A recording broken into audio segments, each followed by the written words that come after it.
Tubular webbing has been around for a lot of years. Very handy item to have, not only in your vehicle, but maybe in a get-home bag, or even in your bushcraft kit, the stuff that you normally take out to the woods.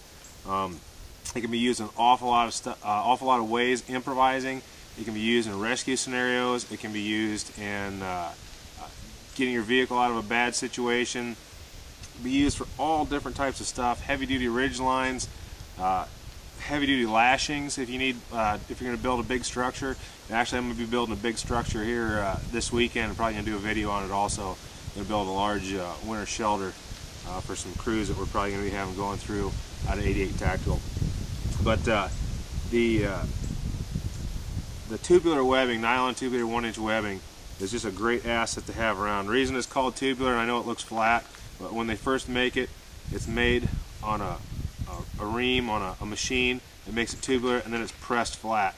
Some of the stuff is actually sewn, so it's tubular. Some of it is not.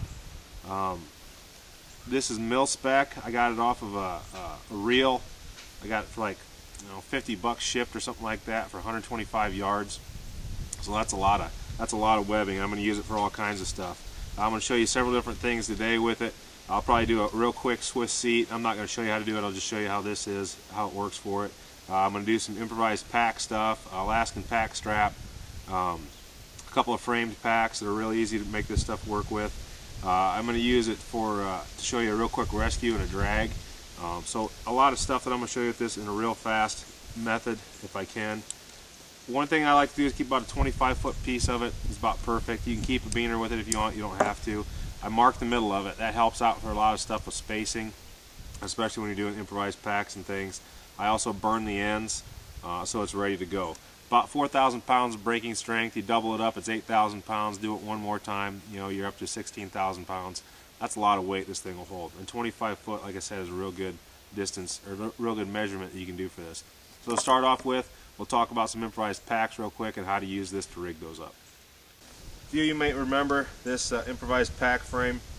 I did it on a trip not too long ago with just my axe, a little bit of knife work on it. But I tightened up the lashings on it, then I added the webbing to it. This is 25 foot. Once again, I started at the bottom. You can see my middle mark right there.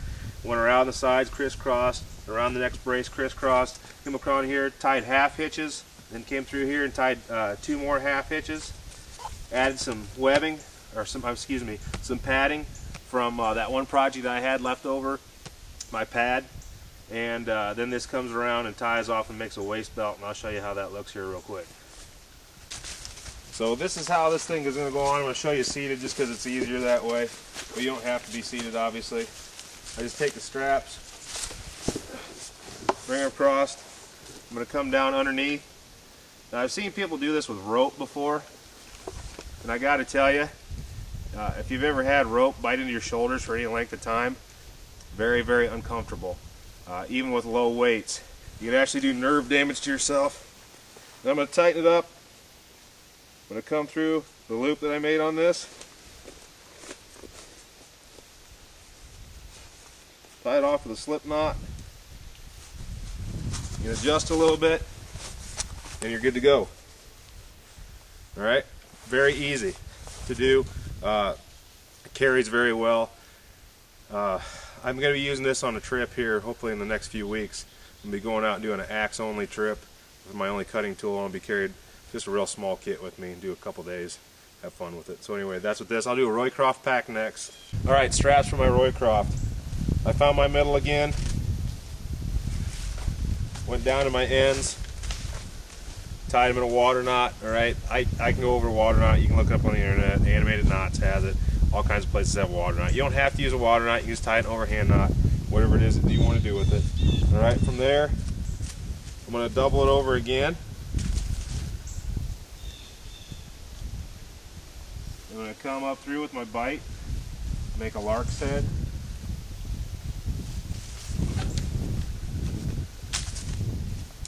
And tighten that down. Move it around. There we go. So this is going to give me 2 straps now.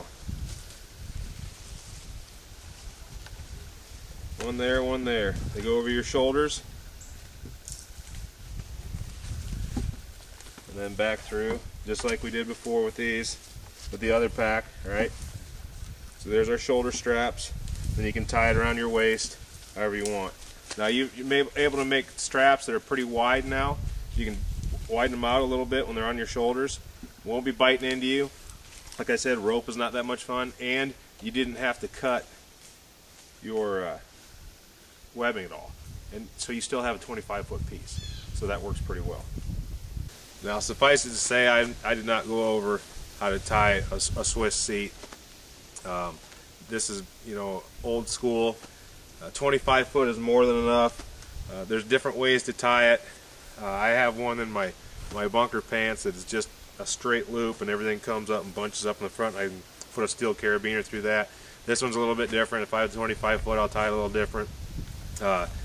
Once again, you can use this to secure yourself to something. You can use yourself to rappel if you have a rope. I mean, I've rappelled on these Swiss seats a bunch, but you've really got to adjust yourself before you use this. But I'm really not going to go into rappelling or any of that type of stuff. But suffice it to say, you can actually use this webbing to make a harness. All right, I'm going to show you one more type of drag and rescue type deal that we can do with it, and we'll call it quits. One of the main principles we always taught in the military to get rescued by like a chopper evac or something like that was a fixed loop. All right, I showed you how to make a water knot, how to make a sling out of this thing, right, to make a loop. If you can always remember fixed loop, you'll probably end up getting rescued. Now most of the time you're not going to have to get hung out by a chopper, you know, usually a force penetrator or a Coast Guard basket or something like that they're going to grab you in, McGuire rig, something, you know, something crazy like that. But if you have to get hauled out of somewhere, I have actually seen this used in confined space rescue, and it actually works pretty good. And I have seen films from the Vietnam era where this was improperly placed, and I'll show you what I'm talking about, and the pilot ended up dying out of it. So whenever you're doing this, you always want to have the rescue device, the rope, whatever it is, you want it right in your face. So I'm going to put it over my head, over my arms, and I want everything right in my face. If I go unconscious, my arms go limp, the rope will lock underneath my arms, my shoulders.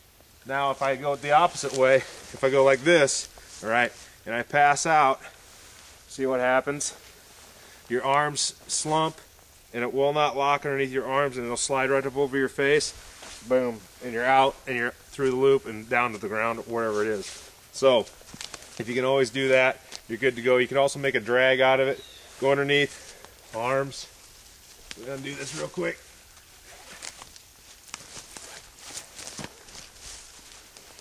I got this all looped up. I go underneath my arms like this. Once again, the rescue device, the loop, is in front of your victim's face. Alright, even that up a little bit. You can have two people, they can grab him on the sides, they can pull him backwards if you're laying on the ground, or one person grab it like this and pull you backwards when you're laying on the ground. So, rescue, survival, bushcraft, 1-inch webbing, tubular webbing is an awesome, awesome piece of kit to have. You can get it all over the internet. You can get it at REI, sporting goods stores, climbing places. Just a really good piece of kit to have with you.